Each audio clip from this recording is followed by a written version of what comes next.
arti dan makna dari kematian Tuhan Yesus ini. Sebab Kristus adalah representasi buat saya, representasi dari Bapa.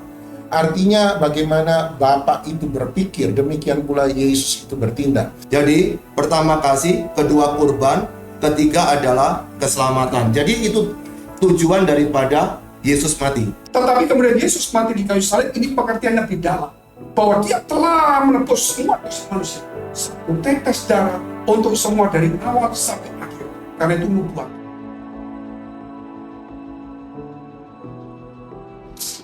Salam puji Tuhan, selamat berjumpa kembali dalam acara Best Talk. Hari ini kita berada dalam satu tema yang luar biasa, yaitu kita akan bicara bersama tentang kematian Tuhan Yesus. Bersama dengan kami ada narasumber di sebelah kiri saya, Bapak Pendeta Doni Tatimo. Shalom. Ada Pak Pendeta Juanda. Shalom. Dan ada Bapak Pendeta Henry Ang. Shalom. Bapak Pendeta Samuel. Halo. Bersama dengan juga Gembala Senior Gereja Best, Bapak Fengki Maukar. Om. Puji Tuhan. Nah, saudara-saudara sekalian, kita memperingati Minggu Sengsara, kita memperingati kematian dan kebangkitan Tuhan Yesus. Tentu ada di antara jemaat dan seluruh pemirsa bertanya-tanya sebenarnya apa arti dan makna dari kematian Tuhan Yesus ini. Melalui pembicaraan ini pasti kita akan mendapat berkat yang banyak. Tidak memperpanjang, mari kita akan mendengarkan pendapat dan pandangan dari bapak-bapak semua. Apa sebenarnya arti atau makna dari kematian Tuhan Yesus itu?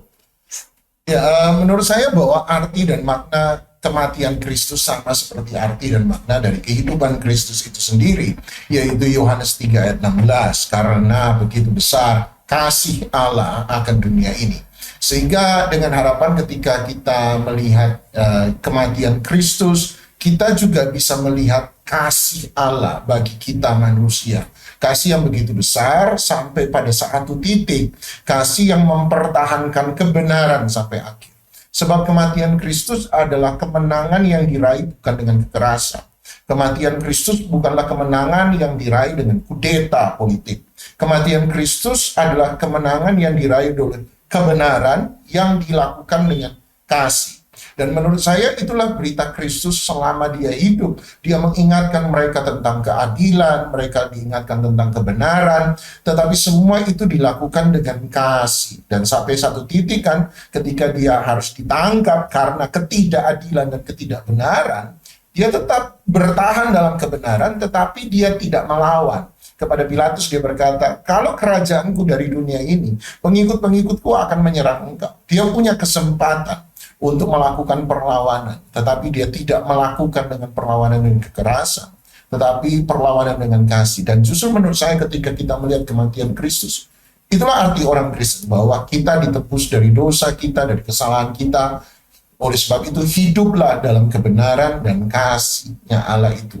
Hidup bukan dengan kekerasan, hidup bukan dengan kejahatan, tetapi dengan kebenaran dan kasih. Menurut saya itu makna, salah satu makna yang saya bisa angkat dari kematian Kristus. Makna kematian Kristus adalah kasih. Dia mengorbankan kasih Allah. Sebab Kristus adalah representasi buat saya, representasi dari Bapa. Artinya bagaimana Bapa itu berpikir, demikian pula Yesus itu bertindak. Kalau pakai bahasa Ibrani sedikit, Yesus itu disebut Logos, firman Allah. Firman Logos lahir dari logikos, pengertian, pemikiran. Berarti pemikiran itu adalah Bapa, berasal dari Bapa, tetapi Logos yang menyatakan itu adalah Kristus. Jadi ketika kita ingin tahu Allah itu kalau lihat manusia berdosa, gimana sih perasaan Allah? Lihatlah pada Yesus. Kalau Tuhan Allah itu melihat orang sakit, gimana sih keinginan Allah Bapa yang sesungguhnya? Lihatlah pada tindakan Yesus. Kalau Yesus menyembuhkan orang sakit, berarti itulah keinginan dan kehendak Bapa bagi orang yang sakit. Ketika dia melihat orang tertindas, dia rangkul, itulah keinginan dan kehendak Bapa bagi orang tertindas. Jadi Yesus adalah representasi atau adalah cerminan wujud dari Allah Bapa itu sendiri. Yohanes 1 berkata, tidak ada seorang pun yang pernah melihat Allah kecuali anak dalam pangkuan Bapa. Dialah yang menyatakan Bapa itu kepada kita semua. Jadi apapun yang Yesus lakukan adalah gambaran dan wujud dari Bapa. Jadi pertanyaannya, kenapa dia mati? Mau mati di atas kayu salib. Itulah cara Bapa melihat manusia berdosa. Sampai satu titik akhirnya dia kemudian mati karena begitu besar kasih Bapa bagi kita orang berdosa. Buat saya itulah makna dari kematian Kristus. Amin. Puji Tuhan. Mungkin silakan. Jangan lupa Samuel, juga silakan. bahwa tadi kalau ngomong kasih berarti kasih itu diwujudkan dalam arti penggantian gitu Pak. Bahwa seharusnya kita semua ini orang berdosa harus mati atas dosa-dosa kita, dan karena kasih itu akhirnya diwujudkan yang namanya substitusi, yaitu menggantikan, sehingga akhirnya terjadilah yang namanya kematian Yesus itu sebagai ganti buat kita yang seharusnya masing-masing mati, sehingga karena ada Kristus yang menggantikan, yang adalah wujud kasih Bapa itu, itulah arti kematian Kristus itu, menggantikan kita yang seharusnya mati. Seharusnya manusia yang perlu dihukum, tetapi karena kasihnya, makanya Tuhan menghentikan hukuman dosa itu di atas kayu salib. Oke. Oke, saya mau nambah Pak sedikit. Juanda, silakan Pak. Rasul Petrus pernah berkata seperti ini dalam 1 Petrus pertama ayat 18, 19 dan 20. Sebab kamu tahu bahwa kamu telah ditebus dari cara hidupmu yang sia-sia, yang kamu warisi dari nenek moyangmu, itu bukan dengan barang yang fana, bukan pula dengan perak atau emas. 19, melainkan dengan darah yang mahal, yaitu darah Kristus yang sama seperti darah anak domba yang tak bernoda dan tak bercacat. 20, ia telah dipilih sebelum dunia dijadikan, tapi karena ia baru menyatakan dirinya pada zaman akhir. Kalau kita memikirkan tentang kematian Yesus, itu tidak terjadi secara tiba-tiba, namun sebuah rencana kerja, master plan, atau dalam bahasa arsitektur itu ada blueprint dari Tuhan Allah, terbukti dari sebelum keberadaan ini ada, dunia ini ada, hal tersebut sudah ada. Tetapi bukan berarti Allah penyebab dosa. Namun ternyata manusia itu adalah salah satu dari 4 ciptaan makhluk hidup ciptaan Allah yang paling disebut oleh Alkitab sebagai gambar dan rupa Allah. Dalam hal apa itu? Pertama dalam spiritualitas, yang kedua dalam personalitas, yang ketiga secara moralitas. Namun pada waktu di Taman Eden, kemudian Adam dan Hawa mengambil keputusan untuk tidak menaati firman Allah, dan pada waktu yang bersamaan mereka jatuh dalam dosa. Nah, disitulah kasih karunia itu muncul. Kemudian pada waktu mereka terpisah dari Allah, dikatakan Alkitab kan mati, tapi matinya itu bukan mati secara fisik, tapi mati itu putus hubungan dengan Tuhan Allah. Mereka tidak bisa lagi menikmati kekudusan yang sebelumnya mereka nikmati, dan setelah mati itu mereka cepat-cepat mengambil daun pohon ara untuk menutup rasa malu, tapi Tuhan Allah tidak sepakat, lalu Tuhan Allah turun. Nah, itu kasih karunia pertama. Sebelum nanti kita lihat di Bethlehem dia juga turun dalam rupa Yesus. Pada waktu itu turun, lalu membuatkan mereka baju dari kulit hewan. Dan disitulah pertama darah itu tertumpah.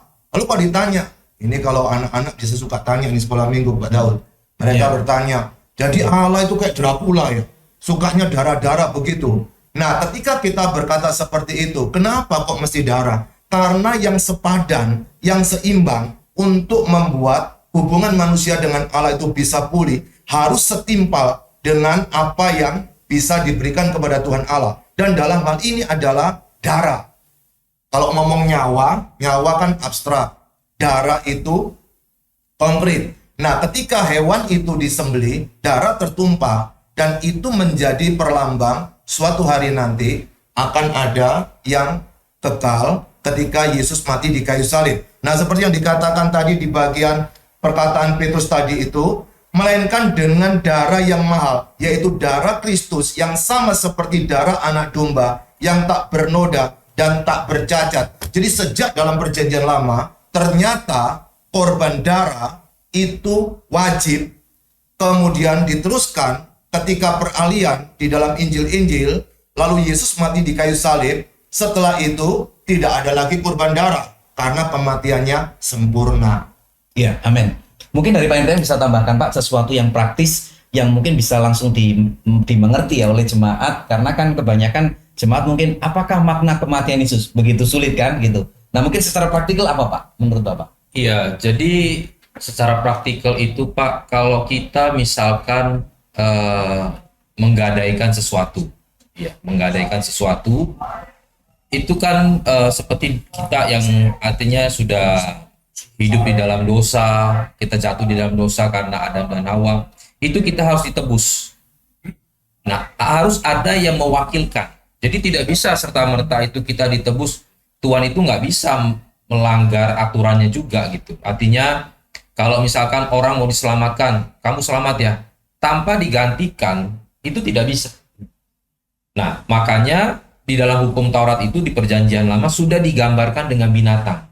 Tapi yang menjadi pertanyaan lagi, apakah binatang itu sepadan? Apakah binatang itu bisa menggantikan nilai manusia itu sendiri?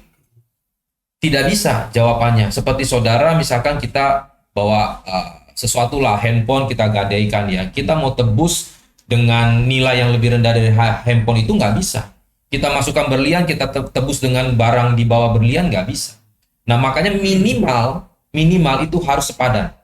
Makanya Yesus itu datang ke dunia sebagai manusia ya, dan juga dia harus mati, darahnya tercurah, barulah dia bisa menebus manusia itu sendiri. Dan bahkan nilai daripada Tuhan itu bukan hanya sekedar manusia, kita tahu bahwa dia juga adalah Tuhan bagi iman, percaya, keyakinan kita sebagai orang Kristen. Menurut Pak Feki gimana Pak? Sesuatu yang lebih praktis yang bisa ditangkap oleh jemaat. Ya, arti kematian Yesus berarti menunjukkan bahwa Allah telah menjadi manusia. Bahwa Sang Firman telah menjadi manusia. Dikatakan dalam Yohanes jelas bahwa pada mulanya Firman bersama-sama dengan Allah, dan Firman itu adalah Allah sendiri. Ia telah datang di manusia, dan ayat 14 dikatakan bahwa Firman telah menjadi manusia. Kalau Filipi pasal 2 mengatakan bahwa Yesus yang dalam rupa Allah telah mengosongkan kealahannya dan mengambil rupa seorang hamba sebagai manusia dan taat sampai mati, sehingga kemudian Allah mengaruniakan kepada dia nama di atas segala nama, supaya dalam nama Yesus bertekuk lutut semua yang ada di bumi, di langit dan di bawah bumi, untuk kemuliaan. Dan tentunya kenapa seperti ini? Karena kalau Yesus tidak datang sebagai manusia, Firman tidak bisa diraba menjadi daging, otomatis kalau kita melihat berarti Yesus tidak perlu mati. Justru karena Yesus itu mati, artinya berarti di sini punya arti bahwa dia telah datang sebagai manusia. Firman telah menjadi daging. Bahkan kalau kita lihat di dalam, saya bacakan saja 1 Yohanes pasal 4 ayat 2. Yaitu dikatakan, demikianlah kita mengenal roh Allah, setiap roh yang mengaku bahwa Yesus Kristus telah datang sebagai manusia berasal dari Allah. Itulah artinya. Kalau kita tidak mengakui kematian Yesus, berarti kita tidak mengakui Yesus datang sebagai manusia. Dan tentunya kita berarti punya roh yang bukan dari Bapa di surga. Demikian juga 2 Yohanes pasal 1 ayat 7. Sebab banyak penyesat telah muncul dan pergi ke seluruh dunia yang tidak mengaku bahwa Yesus Kristus telah datang sebagai manusia. Itulah si penyesat dan antikris. Akhirnya mereka cuma mengatakan Yesus manusia. Iya, tetapi dia tidak mengatakan bahwa Yesus, yaitu Sang Firman Allah, telah menjadi manusia. Inilah, saudara, tentang arti daripada tentang kematian Yesus. Bahkan di dalam kitab Lukas, ketika Yesus di dalam perjamuan Paskah malam terakhir, itu jelas punya arti kematian. Dan dia berkata, inilah tubuhku ya, yang dipecah-pecahkan ya, supaya kita makan. Dan dia mengambil cawan, inilah darahku yang ditumpahkan. Untuk apa? Untuk masuk dalam perjanjian baru. Lukas pasal 22. Itulah arti daripada kematian Yesus itu sendiri. Nah, itu menurut saya, saudara, supaya kita bisa memahami arti dari kematian Yesus itu sendiri. Bahwa dia telah datang sebagai manusia. Bukan dia manusia yang lahir secara manusia, tapi dia datang sebagai manusia dan mati untuk manusia. Amin, puji Tuhan. Makna kematian adalah dia menunjukkan kasihnya kepada kita dan bahwa Yesus adalah sungguh-sungguh manusia. Nah, mungkin kita akan berlanjut pada pertanyaan berikutnya. Ada di antara kita yang juga bertanya, mengapa Yesus perlu mati? Apa sih tujuannya untuk mati? Apakah memang kalau mau menyelesaikan karya keselamatan harus ada salib? Apa sebenarnya tujuan dari kematian Tuhan Yesus? Silakan, mungkin Bapak-bapak bisa membagikan. Iya, saya mungkin ambil dari Ibrani pasal 9 ayat 13, melanjutkan dengan apa yang coba saya maksudkan dari arti dan makna tadi? Kalau begitu tujuannya apa? Kalau arti dan makna kematian Kristus adalah untuk menunjukkan kasih Allah yang begitu besar, Yohanes 3:16, kalau begitu apa tujuan yang ingin diraih lewat kematian itu? Ibrani 9, dari sisi ini, Ibrani 9 ayat 13 berkata, sebab jika darah domba jantan dan darah lembu jantan dan percikan abu lembu muda menguduskan mereka yang najis sehingga mereka disucikan secara lahiriah, ayat 14 berkata, betapa lebihnya darah Kristus yang oleh roh yang kekal telah mempersembahkan dirinya sendiri kepada Allah sebagai persembahan yang tak bercacat, akan menyucikan hati nurani kita dari perbuatan-perbuatan yang sia-sia supaya kita dapat beribadah kepada Allah yang hidup. Saya pikir bahwa jemaat hari ini kita sudah bisa menangkap itu, bahwa ketika kita melihat kematian Kristus, maka yang bereaksi pertama sebenarnya adalah hati nurani kita. Hati kita berkata, ini orang yang benar diperlakukan dengan tidak adil, itu sangat menggugah kemanusiaan kita. Hati nurani kita, ini ada sesuatu yang salah. Dengan harapan kita bisa melihat bahwa dunia di mana kita hidup adalah dunia yang memang ada sesuatu yang salah. Dunia yang kita hidup di dalam dosa itu adalah sesuatu yang salah, sehingga kita kemudian mau berbalik dari kesalahan ini dan mulai berkata, aduh, Yesus kok mati sampai begitu. Dan akhirnya lewat kematian dan kebangkitan Kristus, kita harus mau, oh ya kalau begitu, saya pun harus berani menghidupi satu kebenaran yang pada satu titik bahkan itu akan mengambil nyawa kita sendiri, kehidupan kita sendiri. Tetapi kita percaya sama seperti Yesus mati, setelah itu dia bangkit kembali, bahwa kematian yang kita alami dalam hidup ini tidak akan pernah mematikan sesuatu yang rohani dalam kehidupan kita. Dan kita akan melihat kemuliaan dan kebangkitan sama seperti dengan kebangkitan Kristus. Jadi menurut saya tujuannya adalah, ya inilah memang benar-benar display, dia menunjukkan kasih Allah, sehingga kita yang melihat itu menjadi hancur hati. Dan kita melakukan pemberontakan bukan dengan kekerasan, tetapi pemberontakan terhadap sistem dunia dosa yang salah dan berkata, kita harus ada dalam kebenaran. Ingat Tuhan Yesus berkata, jangan menangis buat aku, tetapi menangislah buat kamu. Sebab sesungguhnya kamu ada dalam sistem dunia yang rusak dan dosa. Dan buat saya, dia mempertunjukkan kematiannya kepada semua orang supaya kita menjadi sadar, ini memang ada yang salah. Dunia ini ada yang salah. Dan saya tidak boleh, saya kalau tadinya setuju melihat ini, sekarang saya menjadi tidak setuju, dan saya percaya apa yang dipercayai Kristus, apa yang dibawa oleh Kristus, apa yang dipegang oleh Kristus, kebenaran Bapa itu. Itulah jalan satu-satunya untuk menemukan dunia yang damai. Dalam orang Yahudi ada istilahnya tikun olam. Tikun memperbaiki, olam itu dunia. Tujuan keyahudian mereka, tujuan panggilan Tuhan dalam hidup mereka adalah supaya dunia menjadi dunia, kembali lagi ke Firdaus, kembali ke Taman Eden, kembali kepada dunia yang diciptakan Tuhan sejak dari semula. Gimana caranya? Kekerasan, pemberontakan, kejahatan bukan, tapi dengan kebenaran yang dilakukan dengan kasih, sama seperti Yesus. Akibatnya Anda mungkin akan disalibkan oleh semua orang, tapi itulah yang dialami oleh Yesus. Berarti sama seperti Yesus mengalami, saya juga akan mengalami hal yang sama, dan saya akan jadi sama seperti Yesus. Makanya murid-murid dalam Kisah Rasul ketika dianiaya, mereka pulang dengan bersuka cita sebab mereka merasa mereka mengalami apa yang Yesus alami.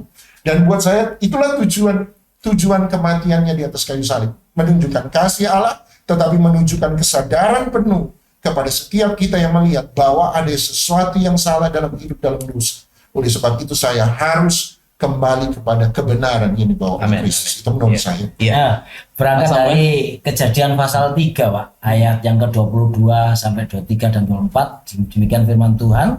Berfirmanlah Tuhan Allah, sesungguhnya manusia itu telah menjadi seperti salah satu dari kita, tahu tentang yang baik dan yang jahat. Maka sekarang jangan sampai manusia itu mengulurkan tangannya dan mengambil pula dari buah pohon kehidupan itu dan memakannya sehingga ia hidup untuk selama-lamanya. Lalu Tuhan Allah mengusir dia dari Taman Eden supaya manusia itu mengusahakan tanah dari mana ia diambil. Tuhan menghalau manusia itu, dan di sebelah timur Taman Eden ditempatkannya lah beberapa keruk dengan pedang bernyala-nyala dan menyambar-nyambar untuk menjaga jalan ke pohon kehidupan.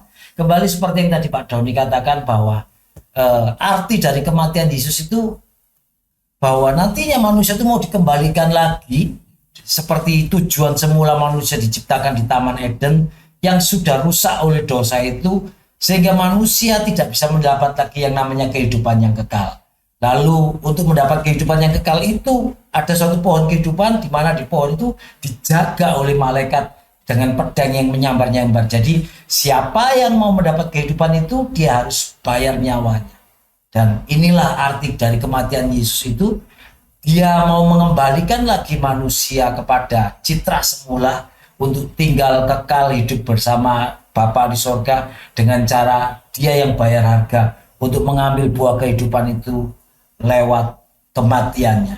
Dan ini yang harus kita ingat, kita hargai supaya kita tahu bahwa inilah arti sesungguhnya kematian Kristus buat kita. Ya. Tujuan kematian Tuhan mengembalikan posisi manusia kepada gambar Allah. Tadi Pak Doni mengatakan tujuan kematian Yesus adalah menginsafkan kita sehingga kita hidup dalam kebenaran. Oke, mungkin ada yang mau nambahkan lagi? Saya menambah sedikit. Ya, Pak Juanda. Ini perlu ditegaskan bahwa kematian Yesus itu bukan terjadi setelah manusia jatuh dalam dosa.